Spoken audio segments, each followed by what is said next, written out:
وَأَنزَلْنَا إِلَيْكَ الْكِتَابَ بِالْحَقِّ مُصَدِّقًا لِمَا بَيْنَ يَدَيْهِ مِنَ الْكِتَابِ وَمُهَيْمِنًا عَلَيْهِ فَاحْكُم بَيْنَهُم بِمَا أَنزَلَ اللَّهُ وَلَا تَتَّبِعْ أَهْوَاءَهُمْ عَمَّا جَاءَكَ مِنَ الْحَقِّ. اور اے پیغمبر،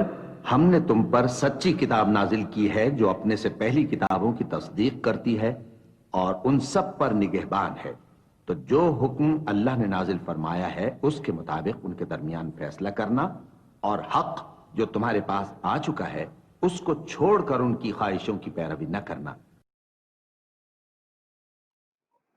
اعوذ باللہ من الشیطان الرجیم، بسم اللہ الرحمن الرحیم۔ ان الحمد للہ نحمده ونستعینه ونستغفره ونعوذ باللہ من شرور انفسنا وسیئات اعمالنا، من یهد اللہ فلا مضل له ومن یضلل فلا ہادی له، واشهد ان لا الہ الا اللہ وحدہ لا شریک له۔ فاما بعد، ایک بار پھر میں اپنے تمام کے تمام سننے والوں دیکھنے والوں کو سلام عرض کرتا ہوں۔ السلام علیکم ورحمۃ اللہ وبرکاتہ۔ آج کا ٹاپک رزق کے حوالے سے ہے، اور تھوڑا سا جو ہے تو اس کے اوپر میں بلڈ کروں گا کہ کس طریقے سے اسلام کی آئیڈیالوجی کے اندر اس کے مخصوص مقام کی بنیاد کے اوپر کس قسم کا معاشرہ جو ہے تو قائم ہوگا۔ خاص کر اس تناظر کے اندر مثال کے طور پر امریکہ کو لینڈ آف اپرچونٹی کہا جاتا ہے۔ اس کانٹیکس کے اندر کہا جاتا ہے کہ جو کوئی بھی یہاں پر آئے، یعنی امریکہ میں آئے اور وہ اگر محنت کرے تو وہ جو ہے تو اپنے لیے ایک مقام پیدا کر سکتا ہے۔ اسی کانٹیکس کے اندر جو ہے مغرب ایک انداز سے لوگوں کے اوپر ایک مخصوص طرز زندگی، ایک مخصوص رویہ، ایک مخصوص سائیکالوجی مسلط کرتا ہے، اور وہ کافی حد تک ہمارے لوگوں میں بھی، چونکہ ہم کولونیل دور گزار چکے ہیں اور اس کے بعد بھی نیو کولونیلزم کے اندر ہم ابھی بھی وقت گزر ہی رہا ہے۔ ہماری اشرافیہ خاص طور پر ان سے نہ صرف اثر لیتی ہے بلکہ انتہائی مرعوب ہے۔ ان کے نزدیک مغربی ثقافت سے ہٹ کر جو ہے تو شاید کوئی اور سولوشن ایگزسٹ نہیں کرتا، تو وہاں سے آنے والے کچھ آئیڈیاز جو ہیں تو وہ ان کے میں کہوں گا سائیکی یا ان کا اثر جو ہے تو ہمارے اندر نفوذ کر چکا ہے۔ اور اسی تناظر کے اندر بعض ایسی چیزیں ہیں جو کہ جس کی وجہ سے لوگوں کے بیچ میں ایک مایوسی سی بھی پیدا ہوتی ہے۔ لوگ اپنے آپ کو اور اپنی میں کہوں گا اپنی پرفارمنس کو جس ٹائم گیج کر رہے ہوتے ہیں، جج کر رہے ہوتے ہیں، تو اس کے اندر پھر ایک لحاظ سے بعض کا اپنے اوپر ایک ججمنٹ بھی جو ہے تو وہ یعنی پاس آن کر رہے ہوتے ہیں، پاس فیل ہونے کے حوالے سے، سکسیسفل یا ان سکسیسفل کے ہونے کے حوالے سے، یا ڈیولپڈ اور ان ڈیولپڈ ہونے کے حوالے سے، یا جو ہے تو اسی میں جو ہے تو سیولائزڈ اور ان سیولائزڈ، کہ سیولائزڈ لوگ کس طریقے سے بہیو کرتے ہیں۔ اور خاص طور پر یہ کامنٹس ہمارے سو کالڈ اشرافیہ کی طرف سے بار بار ملتا رہتا ہے کہ سیولائزڈ لوگ کس طریقے سے بہیو کرتے ہیں اور ہم لوگ جو ہیں تو کب سیولائزڈ ہو سکتے ہیں۔ اسی تناظر کے اندر کچھ جو ہے تو میں کمپیریزن بھی کروں گا کہ جس وقت ہم جو ہیں تو کہتے ہیں کہ رزق ایک عقیدہ کا معاملہ ہے تو اس کا کیا مطلب بنتا ہے۔ خاص کر کچھ ایگزامپل مثال کے طور پر جو ہے تو وکٹری یعنی نصر اللہ سبحانہ و تعالیٰ کی طرف سے ہے، یا جو ہے تو توکل ہمارا عقیدہ کا حصہ ہے، یا اسی طریقے سے کہ شفا اللہ ہی کی طرف سے ہے اور بیماری بھی اللہ سبحانہ و تعالیٰ کی طرف سے ہے۔ تو جہاں تک رزق کا بحیثیت ایک عقیدے کے کانسیپٹ کی بات آتی ہے تو اس چیز کے حوالے سے کوئی دو اوپینینز نہیں ہیں کہ رزق اللہ کی طرف سے ایک عطا ہے، اور اس میں دو باتیں جو ہیں تو فکسڈ ہیں۔ نمبر ایک بات تو یہ ہے کہ رزق اللہ کی طرف سے ہے اور اس میں اس کا ہمارے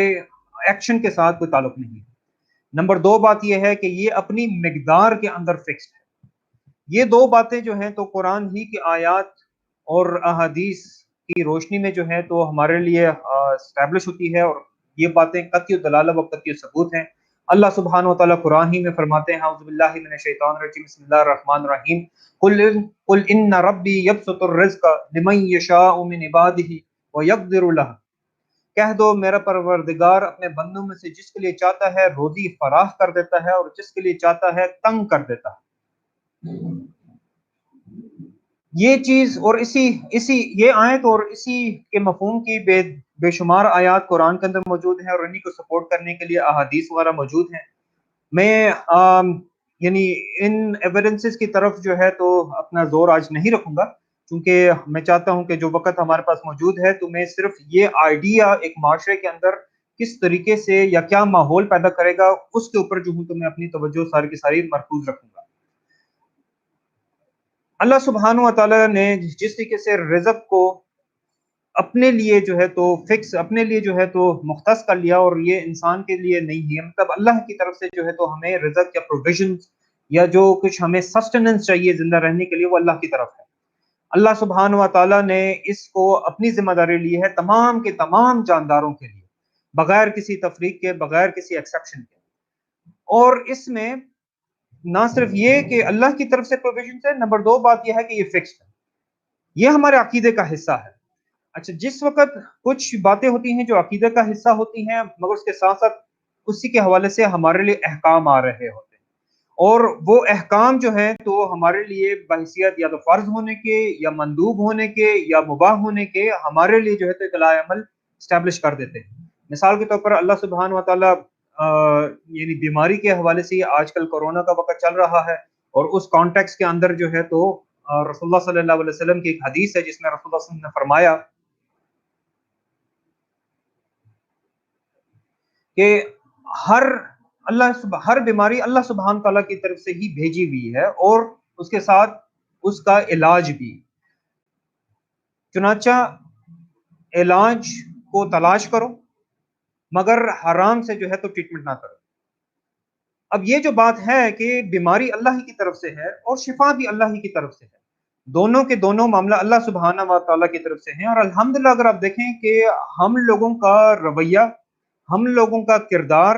اس معاملے کے اندر ایگزیکٹلی جو ہے تو اسی حدیث کے مطابق ہے. ہم جانتے ہیں کہ شفا دینے والا اللہ ہی ہے، مگر چونکہ رسول اللہ صلی اللہ علیہ وسلم کا حکم ہے کہ ہم علاج کی تلاش کریں، ہم علاج کی جستجو کریں، تو چنانچہ ہم بھلے وہ ایلوپیتھک کی بات ہو، بھلے جو ہے تو ہومیوپیتھی کی بات ہو، حکیم کی بات ہو، ہر تقریباً انداز جو ہے تو اپنانے کی کوشش کرتے ہیں جس کے ذریعے سے جو ہے تو ہمیں شفا مل سکتی ہے، کیونکہ یہ رسول اللہ صلی اللہ علیہ وسلم کی طرف سے ہمارے لیے حکم ہے. حالانکہ ہم جانتے ہیں کہ جو تکلیف آتی ہے وہ اللہ کی طرف سے ہے، اور تکلیف کو ہٹانا بھی اللہ کی طرف سے ہے، اور جس وقت یعنی جو چیز کا وقت ہو چکا نہ وہ جو ہے تو ڈیلے ہوگی اور نہ ہی جو ہے تو وہ چیز جلدی ہو سکتی ہے. اسی کانٹیکس کے اندر ایک اور بھی کانسیپٹ ہے جو اس کا تعلق ہمارے عقیدے کے ساتھ ہے، ہمارے عقیدے کا حصہ ہے، اور وہ چیز ہے نصر یعنی وکٹری. وکٹری اللہ سبحانہ و تعالیٰ کی طرف سے ہے. مگر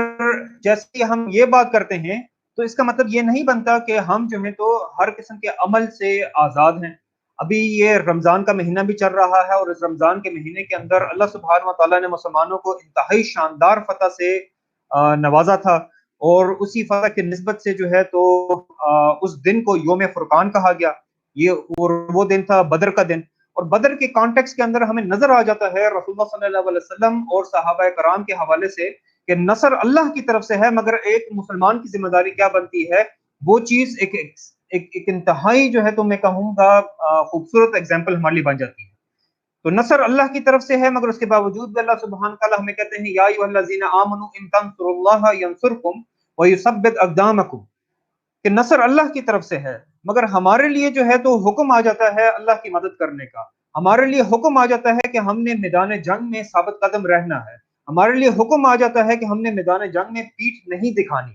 کہ جو اور بلکہ پیٹھ دکھانے کو کبائر گناہ میں سے، یعنی جو 7 بڑے گناہوں کو گنایا گیا اس میں سے ایک گناہ جو ہے تو وہ اللہ کے راستے میں لڑتے ہوئے پیٹھ دکھانا ہے. حالانکہ نصر اللہ کی طرف سے ہے، یہ ہمارا عقیدے کا حصہ ہے کہ نصر یعنی وکٹری، فتح اللہ سبحانہ و تعالیٰ کی طرف سے ہے. جب اللہ کی مرضی ہوگی تو وہ ہوگا، اور جس وقت جو ہے تو مرضی نہیں ہوگی تو اس وقت تک انتظار ہوگا. جس طریقے سے کہ نوح علیہ الصلوۃ والسلام 950 سال تک وہ اللہ کی راہ میں لوگوں کو اللہ کے دین کی طرف بلاتے رہے، مگر فتح ان کو ملی تو 950 سال بعد. تو جو وکٹری ہے، فتح ہے، یہ اللہ کی طرف سے ہے، مگر ہماری ذمہ داری ہے تیاری، ہماری ذمہ داری ہے صبر، ہماری ذمہ داری ہے ثابت قدمی. تو تیاری کے حوالے سے جیسے اللہ سبحانہ وتعالیٰ قرآن ہی میں فرماتے ہیں وَأَعِدُّوا لَهُم مَّا اسْتَطَعْتُم مِّن قُوَّةٍ وَمِن رِّبَاطِ الْخَيْلِ تُرْهِبُونَ بِهِ عَدُوَّ اللَّهِ وَعَدُوَّكُمْ وَآخَرِينَ. اور جہاں تک ہو سکے فوج کی جمعیت کے زور سے گھوڑوں کے تیار رکھنے سے ان کے مقابلے کے لیے مستعد رہو، اس سے کہ خدا کے دشمنوں اور تمہارے دشمنوں اور ان کے سوا اور لوگوں کو جن کو تم نہیں جانتے وہ خدا جانتا ہے ہیبت بیٹھی رہے۔ ہماری ذمہ داری ہے تیاری کرنا، اور یہ وہ چیز ہے جو کہ ہمیں نظر آتا ہے غزوہ بدر کے اندر کہ رسول اللہ صلی اللہ علیہ وسلم نے کس طریقے سے جو ہے تو میدان جنگ کو سلیکٹ کیا، کس طریقے سے رسول اللہ صلی اللہ علیہ وسلم نے بدر کی وادی کے اندر تمام دوسرے پانی کے کنویں ختم کر دیے، تالاب جو تھے ان کو تباہ کر دیا اور سوائے ایک کنواں رہنے دیا، اور اسی ایک کنویں کے اوپر مسلمانوں کا قبضہ تھا۔ رسول اللہ صلی اللہ علیہ وسلم نے اپنی فوج کو اس طریقے سے صف بندی کی کہ مشرق جو ہے تو وہ کمر کی طرف ہو تاکہ سورج نکلے تو دشمنوں کی آنکھوں میں اس کی روشنی پڑے، مسلمانوں کی افواج کو ڈہلان کے اوپر کی طرف یعنی چڑھائی کی طرف جو ہے تو ان کو رکھا گیا تاکہ دشمن جو ہے تو اس کو چڑھتے ہوئے دقت ہو۔ مسلمانوں کی پوزیشن جو تھی وہ سخت زمین کے اوپر تھی، اور کفار کے لیے جو جگہ چھوڑی گئی تھی وہ ریتلی اور نرم زمین تھی تاکہ ان کے گھوڑ سوار وغیرہ جو ہیں تو ایک لحاظ سے نیوٹرلائز ہو جائے۔ مسلمانوں کی صف بندی کرتے ہوئے رسول اللہ صلی اللہ علیہ وسلم نے تیر کو استعمال کر رہے تھے، اور ایک ایک بندے کو آگے پیچھے کرتے ہوئے اس بات کا خیال کرتے ہوئے کہ ایگزیکٹلی جو ہے جو فارمیشن رسول اللہ صلی اللہ علیہ وسلم نے پلان کی ہوئی تھی وہی فارم ہو۔ اور اس میں بڑی خوبصورت بات ہے، اس کو کہا جاتا ہے باکس فارمیشن، کہ جب کفار جو کہ مسلمانوں سے 3 گنا زیادہ تھے مگر ان کو رسول اللہ صلی اللہ علیہ وسلم اور ان کے ساتھی اپنے سے دگنا نظر آ رہے تھے، رسول اللہ صلی اللہ علیہ وسلم نے ہی میدان کے اندر نشان لگائے، ڈیمارکیشن کی، ڈسٹنس کی،